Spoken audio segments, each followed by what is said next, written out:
Ready to move ahead? Sorry for the delay. No worries, please. Go ahead with your staff presentation. Good evening. Nancy Estrada with the Planning Department. This is item number 12 on your agenda, KC 14-2023-0096, Ben White Boulevard Medical Office located at 4000 James Casey Street. It is currently zoned GRV NP, and the applicant is requesting CHPDA NP as amended. The subject area is approximately 6.3 acres located at the southeast corner of the West Ben White Boulevard Service Road and James Casey Street. The property is currently developed with a 2-story medical office building and surface parking. This site does have frontage on the West Ben White Service Road. However, access to the property will be from James Casey Street and Radham Lane. The applicant amended the rezoning request from CHNP to CHPDANP to maintain the current building setbacks and lot width. These are the only site development regulations that will be modified. All other development regulations for CH district zoning will remain the same. Currently, the St. David South Austin Medical Center is immediately to the west across James Casey and within the Hospital Special District, which allows up to 120 feet of height along West Ben White Boulevard. The Hospital Special District recognizes the unique land use requirements of a major medical center and related medical offices, and businesses. The proposed zoning district will allow a medical office project the flexibility to achieve up to 120 feet in height. The applicant is requesting CHPDANP for a proposed redevelopment and expansion of the existing medical offices. The proposal would create an additional 136,000 square feet of new medical office space for a total of approximately 194,000 square feet of medical office space on the site. The staff recommendation is to grant CHPDA-NP combining district zoning. The proposed commercial highway services CH zoning district is appropriate for this location since West Ben White Boulevard is a specified highway corridor that allows for CH zoning. Therefore, medical office use along a highway can be provided to help support medical services at a regional scale. I'm here if you have any questions. Thank you. Thank you, Ms. Estrada. Mr. Rivera, will you please help MC for the rest of our hearings through our public hearing? Thank you, Chair. We'll now hear from the applicant, Mr. Michael Whalen, who will have 5 minutes.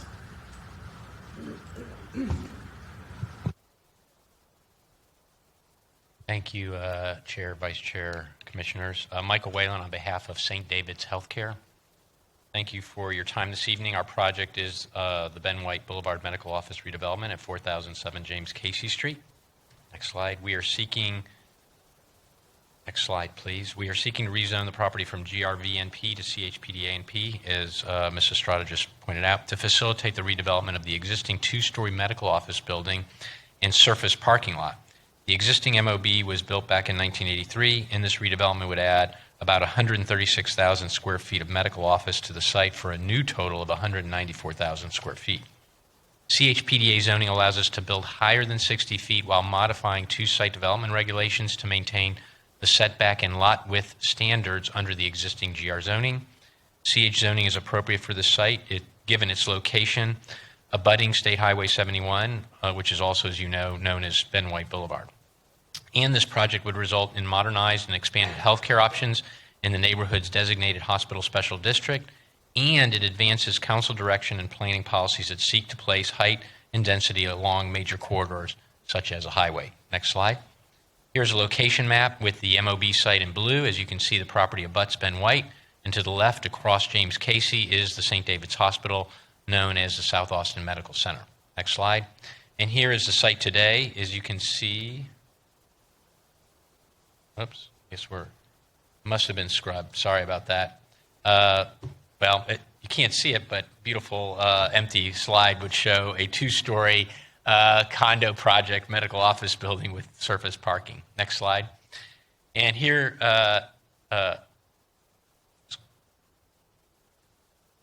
okay. So anyway, the slide, it's a slide that shows the current site. The property is in the South Austin Combined Neighborhood Plan area, which includes the South Menchaca neighborhood. The neighborhood plan, which was adopted in 2014, designated the area in blue as the, quote, hospital special district, end quote. To the immediate west, again, of the MOB site is the hospital, which has a height reaching as high as 120 feet. The neighborhood plan specifically calls out the importance of the hospital special district, saying that it, quote, recognizes the unique land use requirements of a major medical center and related medical offices and businesses. Next slide. Council has supported density and height along our major corridors, and even with recent court action, we anticipate future direction and updates will follow this planning principle. We're asking for CHPDA zoning because this zoning would allow us to build above the 60-foot height limit set by the existing GR zoning, while also allowing us to maintain a less restrictive GR setback and lot width standards. On the screen, you can see in the red the amount of land we would lose under the CH setbacks, which is meaningful, and you can see that the site's flag lot configuration gives it a southern lot width of about 50 feet. Next slide. Here is a side-by-side comparison of some of the key development regulations for both CH and GR zoning. With the flag lot in mind, you'll see that CH zoning requires a 100-foot minimum lot width, which we simply cannot achieve with the lot configuration. You'll also see that CH requires some of the largest setbacks of any zoning district. GR setbacks allow us to build closer to the property line and closer to the highway. If you aren't familiar with CH as a zoning district, it is structured to give you more height in exchange for less impervious cover. So if you're over 80% impervious cover but under 85% impervious cover, you can reach up to 60 feet of height. If you are lower your impervious, if you lower your impervious cover below 80%, you can achieve 80 feet. If your impervious cover is under 75%, you can get 100 feet, and so on. You can see the numbers there. On the other hand, the maximum height under GR is 60 feet, and you can have up to 90% impervious cover. The maximum impervious cover allowed under CH zoning is 85%, but of course that correlates to the lowest maximum building height. Next slide. So just to recap, we are seeking to redevelop the 40-year-old two-story medical office building and surface parking lot. The redevelopment will yield almost 200,000 square feet of new medical offices and facilities that can better meet our community's growing and evolving medical needs. The project is located in the neighborhood plan's designated hospital special district and complements the adjacent St. David's Hospital, and the flexibility offered with the CHPDA NP zoning is needed to build above the 60 feet while maintaining the existing GR setbacks and lot width requirements. Appreciate your time, and of course available to answer any questions after you hear from Mr. Collins from the Neighborhood Association. Thank you all very much. Thank you, Chair. We'll now hear from Mr. Collins.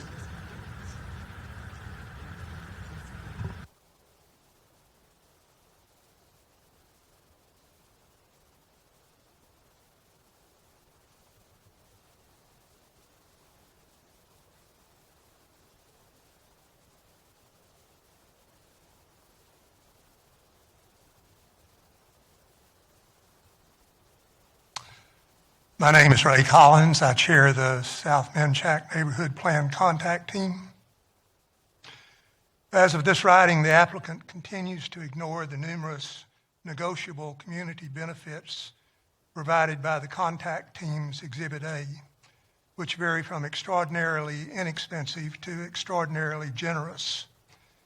My suggestion to the commissioners is that you vote a postponement to give the applicant time to reconsider whether ignoring the contact team is their best course of action.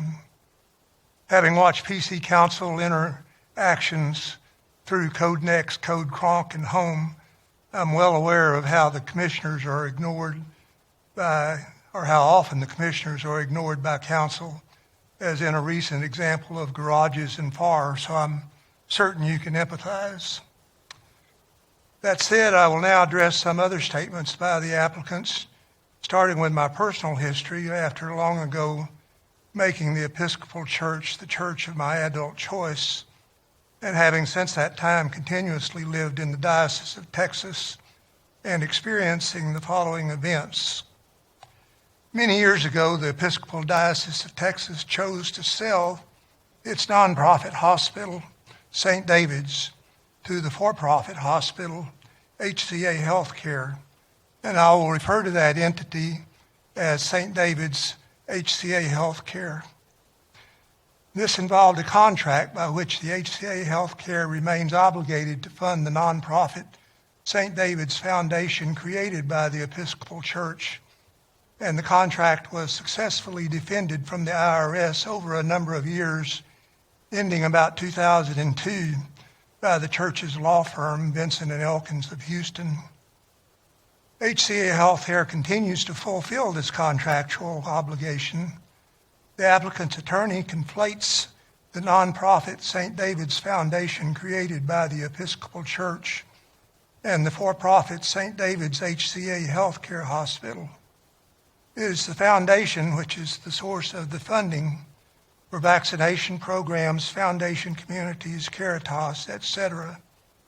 Mr. Whalen correctly replied to my question in a contact team meeting that the for-profit St. David's HCA Healthcare is his client, not the nonprofit St. David's Foundation.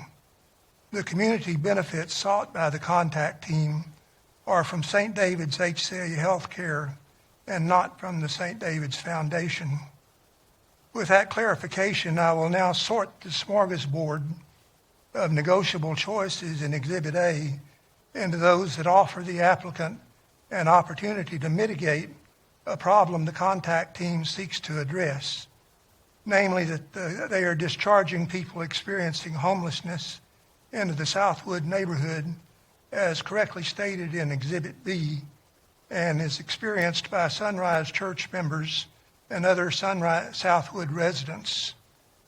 Based on our long-term experience with this problem caused by St. David's HCA Healthcare, the contact team does not find them a reliable partner and requires a restrictive covenant for enforcement.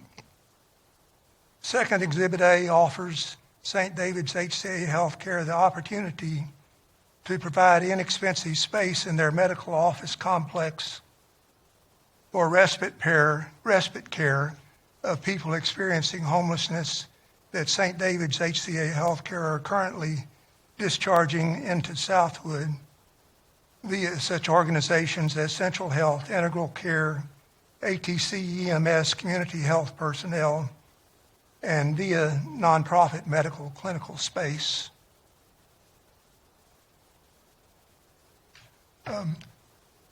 Chair, may I make an unrelated Mr. Collins. comment about ADA compliance? Thank you. I appreciate Mr. Whalen providing this alternative.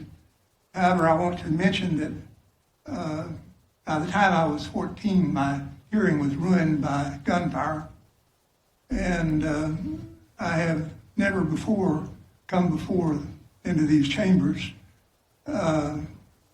with the FM amplifier thing not functioning.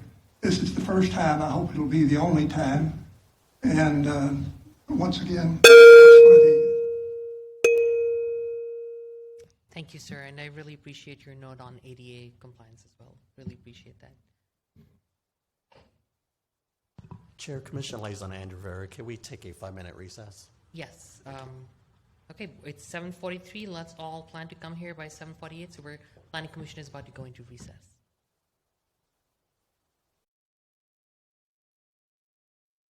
I think we'll slowly come back to this. So we have commissioners who are off the dais, whether the virtual dais or the in-person dais. Please go ahead and join us again. But we do have quorum, so I'll pick it up from again. We have a staff request to postpone item number 12 to the next meeting. So this will be going to our February 13th meeting. And so we will not have a discussion on this item. Is that correct, Mr. Vera? Perfect. So again, I'm just going to repeat. Item number 12 is postponed to February 13th, at which point we will have a public hearing again and go through our full process. Thank you all very much. Thank you, staff. Thank you, Mr. Collins, for being here as well. This takes us to our next discussion.